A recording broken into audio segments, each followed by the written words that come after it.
살아서 역사하시는 하나님 아버지, 지난 한 주간도 주님 은혜 가운데 살게 하시고 오늘 주님 앞에 나와 예배드리게 하시니 감사합니다. 오늘은 사순절 첫 번째 주일입니다. 저희들이 드리는 예배가 주님께서 구원의 약속으로 주신 십자가를 바라보며 주님이 원하시는 신령과 진정으로 드리는 예배가 되기를 원합니다. 말씀대로 살기 원하여 힘쓰고 애쓰지만 거친 세파에 시달리며 정신없이 살고 있는 저희들입니다. 저희들이 죄와 허물을 용서해 주시고 긍휼히 여겨 주시옵소서. 이 사순절 기간 동안 고난을 받으신 주님을 기억하며 저희들이 삶이 변화되길 원합니다. 저희들이 살고 있는 삶의 현장에서 빛과 소금으로 살기를 원합니다. 부족한 저희들을 붙잡아 주시고 인도하여 주시옵소서. 하나님 아버지 감사합니다. 오랫동안 기도하며 지난 2개월 동안 진행되었던 지하 예배실 리모델링 공사를 잘 마치게 하신 것 감사합니다. 이 예배실을 통하여 저희 영광교회가 크게 부흥하는 역사가 일어나게 하시고 10월에 있을 임직식과 은퇴식도 그때까지는 예배 제한이 풀려서 온 성도가 모인 가운데 은혜롭게 성대하게 치러질 수 있도록 주님께서 도와주시옵소서. 아버지 하나님, 코로나로 인하여 모두가 너무 어렵습니다. 많은 자영업자들이 영업 제한을 받아 도산 위기에 있고 일자리를 잃은 근로자들이 생계의 위협을 받고 있습니다. 이 위기를 어서 벗어날 수 있도록 도와주시옵소서. 백신을 조기에 확보할 수 있도록 하시고 온 국민이 힘을 모아 이 국난을 이길 수 있도록 힘을 주시옵소서. 코로나를 겪으면서 저희들이 불순종과 죄악을 회개하게 하시고 하나님께 더 가까이 나아가게 하옵소서. 아버지 하나님, 이 나라를 불쌍히 여겨 주시옵소서. 나라가 어지럽고 시끄럽습니다. 4월에 서울 부산시장 선거가 있고 내년에는 대통령 선거가 있습니다. 역사의 주관자가 되시는 하나님 아버지, 하나님의 보이지 않는 손이 같이 하셔서 이 시대에 이 나라에 꼭 필요한 사람을 지도자로 뽑게 하시고 나라를 위하여 헌신하게 하옵소서. 그리하여 이 나라가 하나님을 주로 하며 정의가 바로 서고 모든 사람이 고루 잘 사는 복지국가, 온 세계에 복음을 전하는 선교의 사명을 다하는 선지국가가 되게 하옵소서. 오늘도 말씀을 들고 서시는 담임 목사님 기억해 주시고 말씀에 능력을 주셔서 저희 모두가 큰 은혜 받는 시간이 되게 하옵소서. 이 모든 말씀 우리를 죄악에서 구원하신 예수님 이름으로 기도하옵나이다. 아멘.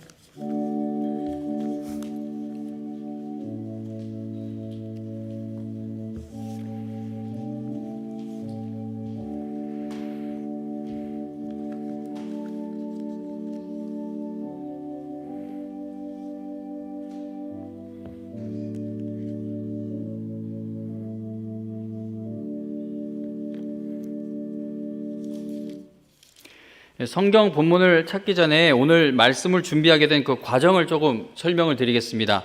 제가 지난달에 성서 유니온 출판사 홈페이지에서 크리스토퍼 라이트라는 분의 설교 3편을 담은 책을 무료로 다운로드 받아서 읽게 되었습니다.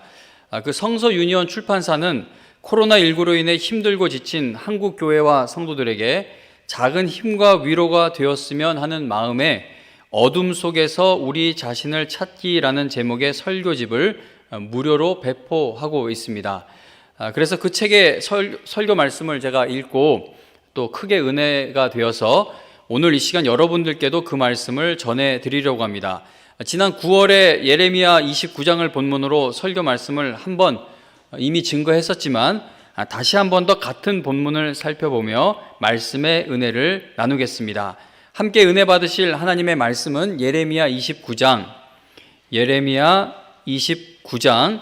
11절에서 13절입니다.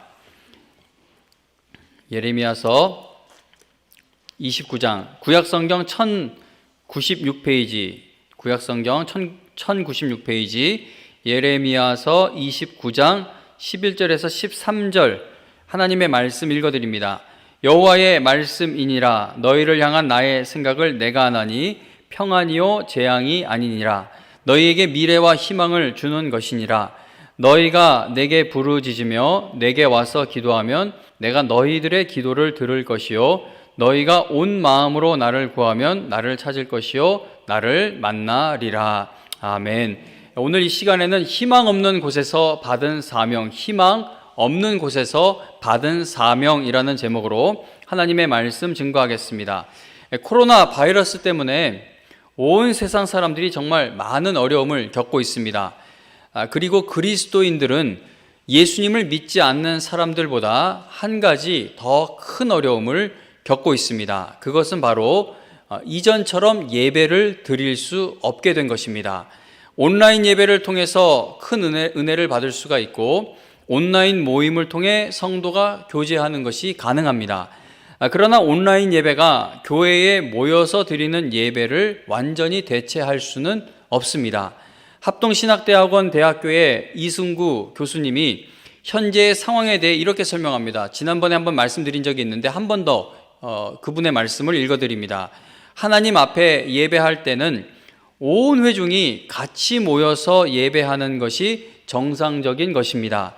그러나 우리가 살다 보면 비정상적 상황들이 나타나죠.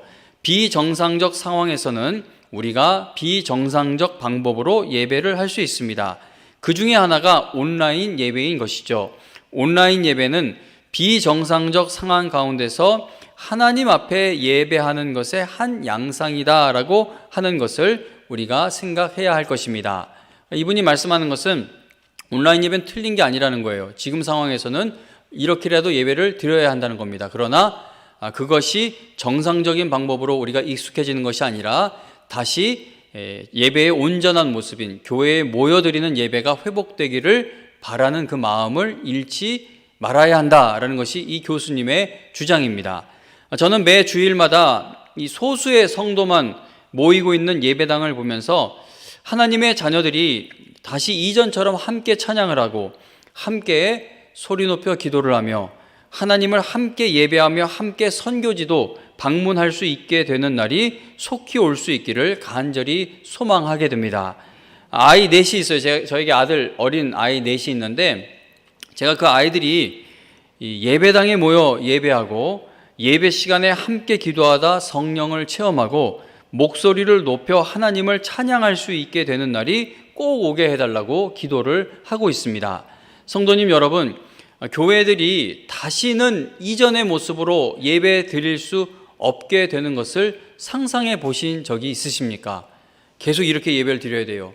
10% 됐다, 20% 됐다. 그리고 교회 나오는 게 늘 두려운 마음을 갖게 하고 찬송도 한 절만 불러야 되고 우리가 서로 말을 할 수도 없고 이런 모습으로 계속 예배를 드려야 된다는 것을 한번 상상해 보신 적이 있으십니까? 만일 그렇게 된다면 우리는 너무나도 큰 충격을 받게 될 것 같습니다. 유흥에 중독된 사람에게는 유흥업소가 문을 닫는 것이 가장 안타까운 일일 것입니다. 골프를 매우 좋아하는 사람에게는 필드에 나갈 수 없게 되는 상황이 가장 답답한 상황일 것이고, 여행을 너무나 사랑하는 사람에게는 여행이 금지되는 현실이 암울하게 느껴질 것이며, 헬스장에서 기쁨과 행복을 느끼는 사람에게는 헬스장이 문을 닫을 때마다 큰 스트레스를 받게 될 것입니다.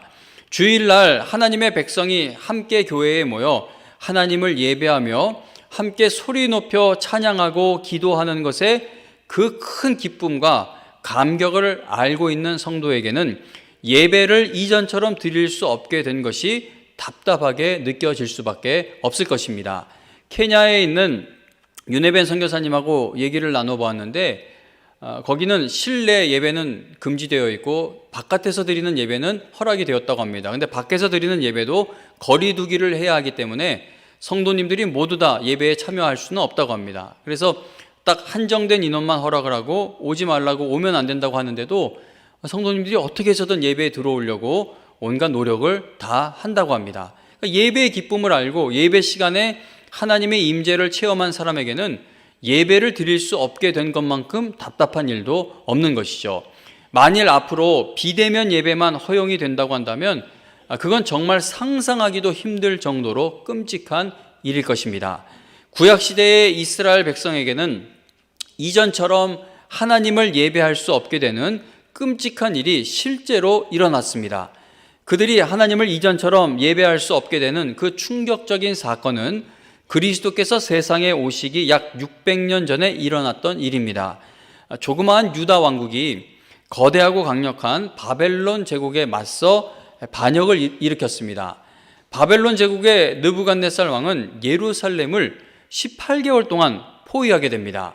1년 6개월 동안이나 포위당한 예루살렘 성읍 안의 사람들은 굶주림과 질병으로 죽어가게 되었고 결국은 예루살렘 성이 함락되었습니다.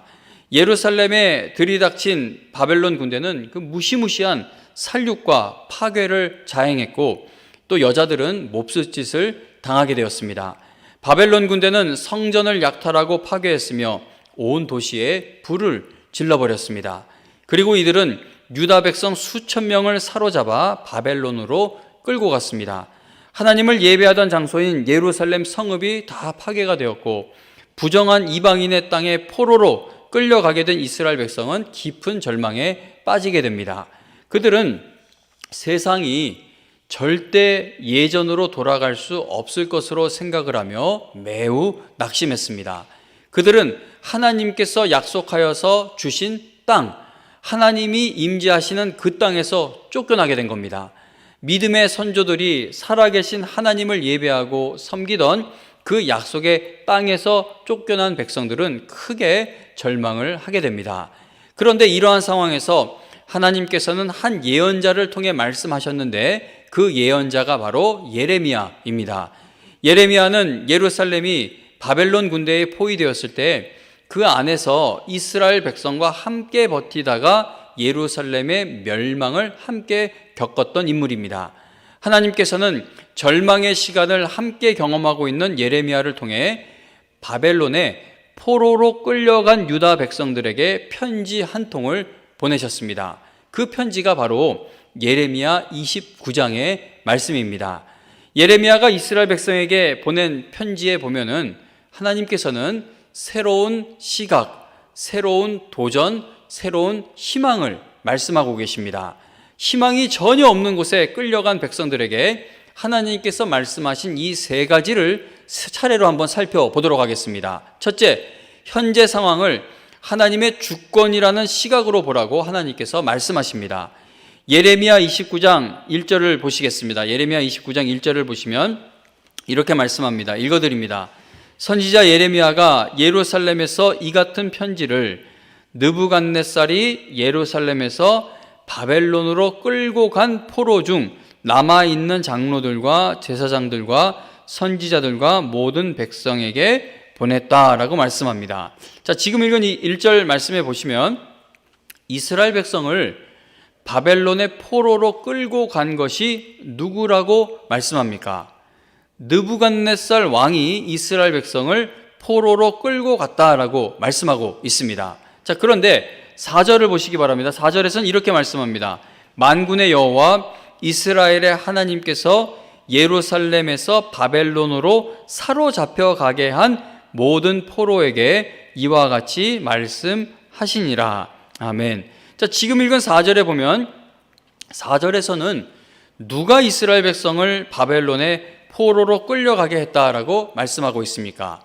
이스라엘의 하나님께서 그들을 잡혀가게 하셨다라고 말씀하고 있습니다. 자, 그렇다면 이스라엘 백성을 바벨론의 포로로 끌려가게 한 것은 1절의 말씀처럼 느부갓네살 왕이 행한 일이었습니까? 아니면 4절의 말씀처럼 하나님께서 행하신 일이었습니까? 자, 이 질문에 대한 대답은 둘 다입니다. 하나님을 알지 못하는 세상 사람들에게는 인간의 역사만이 눈에 보이기 때문에 바벨론 군대가 이스라엘 백성에게 저지른 악한 일들만 보일 뿐입니다. 세상 사람들에게는 힘 있는 자가 이기는 것만 보이죠. 그래서 세상 사람들이 볼 때에는 1절의 말씀처럼 이거는 전부 힘 있는 느부갓네살 왕이 행한 일이다라고 생각할 것입니다. 그러나 성경은 느부갓네살 왕이 휘두르는 그 칼보다 더 큰 능력으로 세상을 다스리고 계시는 하나님의 손이 있다라는 사실을 예레미야를 통해 알려주고 계십니다. 하나님께서 능력이 부족하시거나 실수하셨기 때문에 하나님의 백성이 포로로 끌려가게 되었던 것이 아닙니다. 유다 백성은 정말 오랜 세월과 여러 세대에 걸쳐 하나님께 반역하는 어리석은 죄를 지어왔고, 그러한 백성을 하나님께서 심판하시게 된 것입니다. 코로나 바이러스의 그 기원을 찾기 위해, 도대체 이 코로나19라는 병이 어디서 시작되었는지를 찾기 위해 많은 사람들이 노력을 하고 있습니다. 어쩌면 코로나 바이러스의 창궐은 자연재해가 아니라 인간이 초래한 재앙일지도 모릅니다. 코로나19 팬데믹 발생 이유가 무엇이 되었든지 간에 이 고통스러운 사건은 하나님의 주권에서 벗어나 있지 않다는 것이죠. 이게 어떤 한 국가가 어떤 한 지역에서 큰 잘못을 했기 때문에 퍼진 질병이라 할지라도 이것은 단지 그들만의 실수로 발생한 병이 아니고 이건 하나님의 주권 아래에서 일어난 일이라는 겁니다. 코로나도 하나님의 통치 아래에서 일어났다라는 것은 코로나19로 인해서 아프거나 죽는 모든 사람들이 다 하나님께 벌을 받고 있는 것이다라는 그러한 의미는 아닙니다. 그러니까 하나님의 심판을 이런 식으로 생각하는 것은 매우 위험한 일이죠. 이단 단체에서 집단 감염이 많이 일어났습니다. 그 종교시설 집단 감염 대부분 보면 그 교리적으로 좀 믿는 바가 약간 좀 문제가 있는 단체이거나 또는 이단 단체에서 집단 감염이 많이 일어났죠. 그러나 또 한편으로는 신실한 그리스도인들 중에도 지금 코로나로 인해 크게 고통받는 분들이 얼마나 많은지 모릅니다. 코로나도 하나님의 주권 아래에 있다는 것은 이 무서운 질병이 하나님께서 계획하신 일들을 망치거나 하나님을 멈추지 못하게 한다라는 그 의미이지, 하나님께서 이 질병으로 지금 못된 놈들만 골라서 심판하고 계신다, 그런 의미는 아니라는 겁니다. 모든 일이 하나님의 주권 아래에서 일어나고 있다는 것은 코로나와 같은 재해가 일어날 때에도 하나님께서는 여전히 교회와 함께 하시며 교회를 통해 하나님의 뜻을 이루어가고 계신다라는 것을 뜻하는 것입니다. 유다 백성이 바벨론의 포로로 끌려가게 된 것은 그들이 자초한 일입니다. 그러나 하나님께서는 인간의 죄와 인간의 어리석음에서 비롯된 그 사건들까지도 여전히 주관하고 계신다라는 사실을 예레미야의 편지를 통해 말씀해 주고 계십니다. 다시 말해 하나님께서는 포로 생활을 하는 유다 백성들과 함께 하시고 있음을 알려주신 것이죠. 하나님은 예루살렘에만 계시는 분이 아니라, 예루살렘에 있는 그 성전에만 계시는 분이 아니라 희망이라고는 조금도 남지 않은 것처럼 보이는 그 바벨론에서도 하나님의 백성과 함께 하시는 하나님이시다라는 것을 예레미야의 편지를 통해 알려주고 계신 겁니다. 바벨론에서도 함께 하시는 하나님께서 그 절망의 땅에 끌려온 백성들에게 어떤 사명을 주고 계시는지 4절부터 6절을 한번 보겠습니다. 4절부터 6절의 말씀 읽어드립니다. 만군의 여호와 이스라엘의 하나님께서 예루살렘에서 바벨론으로 사로잡혀가게 한 모든 포로에게 이와 같이 말씀하시니라. 너희는 집을 짓고 거기에 살며 텃밭을 만들고 그 열매를 먹으라. 아내를 맞이하여 자녀를 낳으며 너희 아들이 아내를 맞이하며 너희 딸이 남편을 맞아 그들로 자녀를 낳게 하여 너희가 거기에서 번성하고 줄어들지 아니하게 하라. 아멘. 자, 지금 읽은 이 말씀을 보시면은요, 하나님께서는 희망이 없는 곳에 끌려간 그 백성들에게 하루하루 주어진 삶에 최선을 다하며 살아가라고 말씀하십니다. 희망이 전혀 없는데 어떻게 이렇게 일상의 삶을 살아갈 수 있습니까? 근데 하나님께서 그렇게 살라고 하시죠. 하나님의 백성이 살아가기에는 최악의 환경이었지만 그 바벨론에서 믿음 생활하기 얼마나 어려웠는지 대표적인 사건으로 다니엘의 세 친구들이 그 우상에게 절하지 않다가 풀무불에 던져지기도 했고, 다니엘이 평생 그 높은 고위직에 있었음에도 그 평생 기도하는 것에 그 나중에까지 마지막까지 방해를 받는 모습을 우리가 보기도 하지 않습니까? 하나님의 백성이 살아가기에는 최악의 환경이지만 거기에서도 하나님이 함께 하시며 하나님의 뜻이 이루어져 가고 있다는 것을 믿을 때에 그들은 일상생활에 최선을 다하며 살아갈 수 있게 될 것입니다. 이스라엘 백성이 희망 없는 곳으로 끌려갔지만 그들을 향한 하나님의 계획은 취소되거나 변경되지 않았음을 하나님은 말씀하십니다. 예레미야는 포로로 끌려간 그 백성들에게 그들이 처해 있는 희망 없는 상황에서도 하나님의 주권이라는 관점에서 세상을 바라보라고 권면하고 있습니다. 그리고 둘째로 예레미야는 포로가 된 유다 백성들에게 그들이 처해 있는 상황에서도 이루어야 할 사명이 있다는 그 사실을 알려주며 새로운 도전을 주고 있습니다. 예레미야 29장 7절을 읽어드립니다. 7절에 보면 너희는 내가 사로잡혀 가게 한 그 성읍의 평안을 구하고 그를 위하여 여호와께 기도하라. 이는 그 성읍이 평안함으로 너희도 평안할 것임이라. 아멘. 유다 백성은 바벨론의 포로로 끌려와 있는 상태입니다. 그 바벨론은 유다 나라에 너무나도 악한 일을 저질렀습니다. 우리나라가 일본하고의 사이가 아직도 좋지 않아요. 감정의 골이 깊습니다. 그 일제강점기 그 악한 일을 경험했던 분들은 이제 다 연세가 드셨고 점점 그 경험했던 사람들의 숫자는 줄어가고 있지만 그 일을 경험하지 못했어도 이 국가적으로 당했던 일이 너무 상처가 크다 보니까 아직까지도 그 일을 우리가 잊지를 못합니다.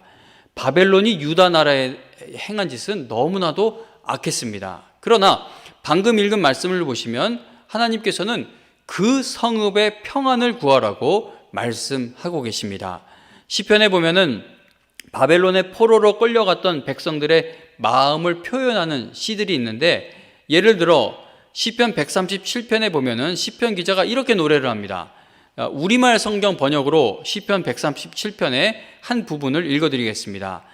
바벨론 강가에 앉아 우리가 시온을 기억하면서 울었습니다. 포로로 잡혀온 그 마음이 너무나 아픈 거예요. 강가에 앉아서 울었대요. 우리가 어떻게 남의 땅에서 여호와의 노래를 부를 수 있겠습니까? 오 여호와여, 예루살렘이 넘어지던 날에 에돔이 한 일을 기억하소서. 그들이 부르짖으며 무너뜨리라. 그 기초까지 다 무너뜨리라 라고 했습니다. 오 멸망할 수밖에 없는 바벨론의 딸아, 네가 우리에게 한 대로 갚아주는 사람은 복이 있으리라. 너의 어린아이들을 잡아다가, 그러니까 바벨론 니네 자식들을 누가 잡아다가 바위에다가 메어치는 사람은 복이 있으리라. 이렇게 표현을 합니다. 바벨론에 끌려간 유다 백성은 하나님께 찬양할 수 없을 정도로 슬펐습니다.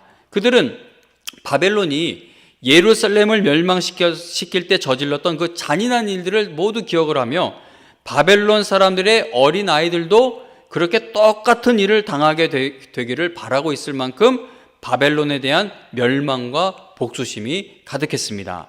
그러나 하나님께서는 그들에게 그 성읍의 평안을 구하며 기도하라고 말씀하셨습니다. 그 성읍이 평안해야 유다 백성도 평안할 수 있기 때문에 그 성읍의 평안을 구하라는 겁니다. 하나님께서는 유다 백성을 용서하고 얼른 그 악한 나라에서 그들을 구출해 내시기보다는 그 악한 나라의 포로로 끌려간 유다 백성이 그곳에서 평안하게 되는 것을 허락을 하시려고 계획을 세우고 계십니다. 그러니까 이걸 더 간단하게 말을 해보자면 바벨론이라는 악한 나라가 평안해지는 복을 받는 일에 하나님께서 이 백성을 쓰시려고 계획하고 계셨다는 겁니다. 신약성경 마태복음 5장에 보면은 예수님이 제자들에게 너희 원수를 사랑하며 너희를 박해하는 자를 위하여 기도하라고 말씀하십니다. 누군가를 사랑하게 되면은 행동으로 나타나게 되죠. 예수님은 제자들에게 사람들이 너희 착한 행실을 보고 하늘에 계신 너희 아버지께 영광을 돌리게 하라고 말씀하십니다. 나를 희망 없는 곳으로 끌고 간 그 나라에서 그 성읍의 평안을 구하고 기도하기 위해서는 하나님께만 모든 소망을 두어야 합니다. 원수까지도 사랑하며 박해하는 자를 위하여 기도할 수 있는 것은 하나님을 전적으로 신뢰할 때에만 순종할 수 있는 사명입니다. 우리는 교회를 미워하는 세력들을 보면서 단지 하나님의 심판만을 생각하기보다는 그들에게도 복음이 필요하다는 그 사실을 늘 기억해야 할 것입니다. 그리고 교회가 더욱 교회답게 되어서 악한 세상에 임하게 될 하나님의 심판이 미루어질 수 있기를 위해 기도해야 할 것입니다. 유다 백성들은 바벨론에서 포로 생활을 하고 싶지 않았습니다. 그러나 하나님께서는 그들에게 바벨론의 평안을 구하며 그들을 위해 기도함으로써 그곳에서 너희가 복을 나누어 주는 존재가 되라는 귀한 사명을 주셨습니다. 희망이 없는 곳에 끌려간 백성에게 희망이 가득한 사명을 주신 것입니다. 포로가 된 백성에게 보낸 예레미야의 이 편지를 읽어보면은 하나님께서는 유다 백성이 새로운 시각으로 그들이 처해 있는 상황을 해석할 것을 말씀하십니다. 다시 말하면 하나님의 주권이라는 관점에서 세상을 바라보라고 말씀하십니다. 그리고 둘째, 하나님께서는 포로가 된 그 백성들에게 그들이 가장 벗어나고 싶어하고 그들이 복수하고 싶은 그 나라에서 그 성읍의 평안을 구하는 일에 쓰임받으라고, 간단하게 말하면 선교적 사명을 주셨다는 겁니다. 이제 셋째로, 예레미야는 포로된 백성에게 새로운 희망을 가지라고 말씀합니다. 이스라엘 사람들, 이 유다 백성들은 하나님의 심판을 받아 바벨론에서 포로 생활을 하게 되었습니다.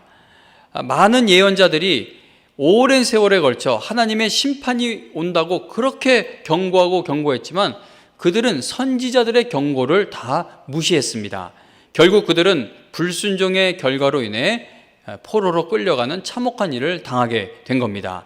포로가 된 사람들 대부분은 이제 이스라엘은 끝났다고 생각했을 것입니다. 더는 희망도 없고 미래도 없다라고 생각을 했겠죠. 그러나 하나님은 아니라고 말씀하십니다. 하나님께서 이스라엘을 다시 회복시켜 주실 것을 약속하십니다. 그러나 그 일이 금방 일어날 것이다 라고는 약속하지 않고 계시죠. 10절에 보면은 이렇게 말씀합니다. 여호와께서 이와 같이 말씀하시니라. 바벨론에서 70년이 차면 내가 너희를 돌보고 나의 선한 말을 너희에게 성취하여 너희를 이곳으로 돌아오게 하리라. 아멘. 자, 성도님 여러분, 이건 참 하나님의 복된 약속이죠. 근데 만일 한 20살 된 청년의 나이 때 포로로 끌려온 사람이 이 말씀을 들으면 어떨 것 같습니까? 20살이라고 해도 70년 후면 90살이에요. 그때까지 살아있을지 없을지 알 수가 없는 것이죠. 70년 후에 하나님의 말씀이 이루어진다는 것은 나는 살아생전 하나님의 말씀이 성취되는 것을 못 본다는 말과도 같습니다. 하나님의 약속하신 것이 나에게 오는 하나님의 약속의 응답을 내가 체험하지 못하고 죽는구나. 그렇게 해석될 수 있는 말씀이라는 겁니다. 그러나 이 말씀을 잘 생각해 보면 유다 백성이 소망 없는 곳에 포로로 끌려와 있지만 하나님께서는 다음 세대를 일으키실 것이다라는 희망이 가득한 말씀을 주신 겁니다. 너희 다 끝난 것 같지? 희망이 없는 것 같지? 그렇지 않다. 너희는 이 땅에서 생명이 다하고 사라질지 모르지만 내가 택한 백성을 향해서 가지고 있는 계획은 다음 세대를 일으켜서라도 반드시 이어갈 것임을 하나님은 말씀해 주고 계신 겁니다. 11절에 기록되어 있는 놀라운 약속의 말씀을 보시기 바랍니다. 많은 분들이 좋아하는 말씀이죠. 11절에 보면 여호와의 말씀이니라. 너희를 향한 나의 생각을 내가 아나니 평안이요 재앙이 아니니라. 너희에게 미래와 희망을 주는 것이다 라고 말씀하십니다. 하나님께서는 예루살렘이 망하고 유다 백성이 포로로 끌려온 것은 그들이 완전히 망하게 되는 과정이 아니라 그들을 통해 하나님의 뜻이 이루어지는 과정이다라는 사실을 알려주고 계십니다. 하나님께서 어떤 상황에서 이 놀라운 약속의 말씀을 주셨는지를 생각해 보아야 합니다. 지금 유다 백성은 누구의 죄 때문에 이러한 일을 당하게 되었습니까? 유다 백성은 자신들의 죄와 자신들의 어리석음 때문에 하나님의 심판을 받게 된 상황에 있습니다. 그런데 하나님께서는 그 소망이라고는 조금도 남지 않은 것처럼 보이는 고난을 겪고 있는 민족에게 소망이 가득한 약속의 말씀을 주고 계신 겁니다. 이걸 더 간단하게 말하면 이 세상에서 일어나는 그 어떠한 악도 하나님의 은혜를 이길 수는 없다는 사실을 선포하신 겁니다. 그렇다면 11절의 이 놀라운 약속의 말씀을 받은 백성이 어떻게 반응해야 하겠습니까? 11절의 약속 말씀을 받은 백성은 12절과 13절 말씀처럼 하나님께 반응해야 할 것입니다. 12절과 13절을 읽어드립니다. 너희가 내게 부르짖으며 내게 와서 기도하면 내가 너희들의 기도를 들을 것이요 너희가 온 마음으로 나를 구하면 나를 찾을 것이요 나를 만나리라. 아멘. 12절과 13절 이 말씀을 지키는 교회와 성도는요 11절의 약속의 말씀이 이루어지는 것을 체험하게 될 것입니다. 우리가 지금 겪는 모든 상황의 한가운데에서도 여전히 희망이 있습니다. 왜냐하면 하나님께서 교회와 성도를 결코 포기하지 않으실 것이며 약속하신 모든 일들을 반드시 이루어 가실 것이기 때문입니다. 예레미야가 전한 메시지의 목적은 희망 없는 곳에서 애통하고 있는 자들을 사명자로 바꾸고 포로로 끌려간 희생자들을 꿈꾸는 자로 바꾸는 것이었습니다. 우리도 하나님의 주권을 인정하는 시각으로 모든 상황을 바라본다면 어떤 일들을 만나도 하나님이 주신 사명을 감당하며 장래에 예비되어 있는 그 하나님의 은혜를 받게 될 날을 꿈꾸는 성도와 교회가 될 수 있을 것입니다. 길을 만드시는 주라는 찬양이 있는데 영어 제목은 Waymaker라는 찬양인데 그 찬양에 이러한 가사가 있습니다. 나에게 하나님이 보이지 않아도 하나님은 일하고 계십니다. 내가 하나님을 느끼지 못해도 하나님은 일하고 계십니다. 하나님은 절대 멈추지 않으십니다. 하나님은 그분의 일 행하시는 것을 절대 멈추지 않으십니다. 지금 읽어드린 찬양의 가사처럼 하나님은 보이지 않아도 절대 멈추지 않고 일하고 계시며 어떤 일이 일어나도 반드시 길을 만들어 내시는 하나님 아버지이십니다. 미국의 훌륭한 복음주의 설교가 중에 한 분인 존 파이퍼 목사님은 코로나19 상황에서 하나님이 10억 가지도 넘는 일을 하고 계시다는 것은 분명한 사실입니다. 다만 하나님께서 행하시는 그 10억 가지도 넘는 일들 중에 99.9%가 우리에게 알려지지 않았을 뿐입니다 라고 말을 했습니다. 코로나가 여기서 더 악화된다 할지라도 하나님께서는 이 모든 과정에서 일하고 계심을 믿는 교회와 성도가 될 수 있기를 바랍니다. 우리가 앞으로 걸어가는 인생길에 사탄이 얼마나 많은 절망이라는 지뢰를 심어 놓았는지 우리가 알 수가 없어요. 그러나 겁낼 필요가 없다는 겁니다. 왜냐하면 성도의 결말은 절망을 안겨주는 사탄이 결정하는 것이 아니라 우리를 향한 영원한 계획을 가지고 계신 하나님 아버지께서 결정하시는 것이기 때문입니다. 예수님이 십자가에서 우리를 대신해 죄의 모든 형벌을 다 받으시며 다 이루었다라고 이미 선포하셨기 때문에 하나님께서 우리를 향해 세워놓으신 모든 계획은 우리가 미래에 받을 은혜이면서도 이미 다 완성되어 있는 은혜입니다. 예레미야 29장 11절에서 하나님은 절망에 처해 있는 백성들을 향해 너희를 위해 세운 나의 분명한 계획이 있다고 말씀하십니다. 그리고 그 계획은 재앙이 아니라 곧 평안이고 미래에 소망을 주는 계획이라고 말씀하십니다. 하나님께서는 교회와 성도를 위해 세상이 절대 막을 수 없는 영광스러운 일들을 계획하고 계십니다. 하나님께서는 여러분 한 사람 한 사람을 위한 계획을 가지고 계십니다. 그리고 그 계획은 재앙으로 끝나는 것이 아니라 평안과 미래의 희망이라고 성경은 말씀합니다. 그러므로 하나님의 영광스러운 계획이 이루어지는 일에 영광교회와 여러분과 여러분들의 가정이 쓰임 받게 될 것을 늘 기대하며 기도하실 수 있기를 바랍니다. 얼마 전에 교회뿐이 아니에요. 다른 분하고 바깥에 계신 분하고 대화를 나누는데 교회가 점점 어려워질 거라고 이야기를 합니다. 이 코로나에서 교회가 저지른 일이 많기 때문에 제가 그 말 들으면 막 화가 나요. 이 정상적으로 드리는 예배 시간에 집단 감염이 일어난 적이 없어요. 없는데 자꾸 예배 때문에 그렇게 된 걸로 이야기를 하는데 어쨌든 교회가 저지른 일이 있기 때문에 교회가 점점 어려워질 것이고 사람들이 교회도 안 올 것이고 전도도 되지 않을 것이다 라고 그렇게 저한테 이야기를 해줍니다. 그게 그렇게밖에 보이지 않는 게 예레미야 29장 1절 말씀밖에 못 보기 때문이에요. 느부갓네살 왕이 하는 일만 보이지 4절에서 하나님께서 행하시는 일을 못 보기 때문에 그런 이야기를 하는 겁니다.